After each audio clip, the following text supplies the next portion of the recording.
Hebrews 1:12. Therefore, since we have such a great cloud of witnesses surrounding us, let us lay aside every encumbrance and the sin which so easily entangles us, and let us run the race with endurance, the race that is set before us, fixing our eyes on Jesus, the author and perfecter of faith, who for the joy set before him endured the cross, despising the shame, and has sat down at the right hand of the throne of God. For consider him who has endured such hostility by sinners against himself, so you will not grow weary and lose heart. You have not yet resisted to the point of shedding blood and striving against sin, and you have forgotten the exhortation which is addressed to you as sons.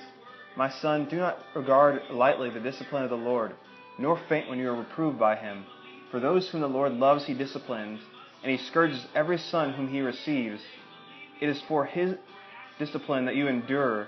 God deals with you as sons. For what son is there whom his father does not discipline? But if you are without discipline, of which all have become partakers, then you are illegitimate children and not sons. Furthermore, we had earthly fathers to discipline us, and we respected them. Shall we not much rather be subject to the Father of spirits and live? For they disciplined us for a short time as seemed best to them, but he disciplines us for our good, so that we may share his holiness. All discipline for the moment seems not to be joyful but sorrowful, yet to those who have been trained by it, afterwards it yields the peaceful fruit of righteousness. Therefore strengthen the hands that are weak and the knees that are feeble, and make straight paths for your feet, so that the limb which is lame may not be put out of joint but rather be healed. Pursue peace with all men, and sanctification without which no one will see the Lord. See to it that no one comes short of the grace of God, that no root of bitterness springing up causes trouble, and by it many be defiled. That there be no immoral or godless person like Esau, who sold his own birthright for a single meal. For you know that even afterwards, whenever he desired to inherit the blessing, he was rejected, for he found no place for repentance, though he sought it for it with tears. For you have not come to a mountain that can be touched, and to a blazing fire, and to darkness and gloom and whirlwind, and to the blast of the trumpet, and the sound of words, which sound was that those who heard begged that no further word be spoken to them. For they could not bear the command, if even a beast touches the mountain, it will be stoned.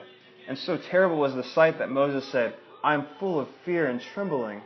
But you have come to Mount Zion, and to the city of the living God, the heavenly Jerusalem, and to myriads of angels, to the general assembly and the church of the firstborn, who are enrolled in heaven, and to God, the judge of all, and to the spirits of the righteous made perfect, and to Jesus, the mediator of a new covenant, and to the sprinkling of blood, which speaks better than the blood of Abel.